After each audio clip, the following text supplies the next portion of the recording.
ৰাইজ, আপোনালোকৰ মাজলৈ মই এটি ভাওনা নৃত্য গীত গাবলৈ আৰম্ভ কৰিবলৈ ওলাইছোঁ।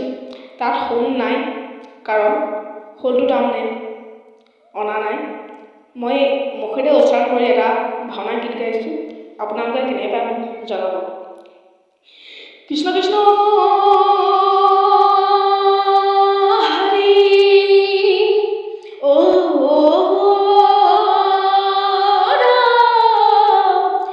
জয় দৈত্যনাথ জয় সিংহনাথত জয় জয় দৈত্যনাথ জয় সিংহনাথত জয় জয় দৈত্যনাথ জয় সিংহনাথত জয় জয় জয় হি তা তাহি তাজি তাথেই যে নাথেই তাহি তা তাহি তাজি দি তাকি থেই গিরগিরি থেই হি তারে ধীনা ধীনা ধেনি তাহি তা তাহি তাজি তাকি থেই আরে প্রভে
धा धा धा धी नाथै ता धी ना धी ता धी धी धी नाथै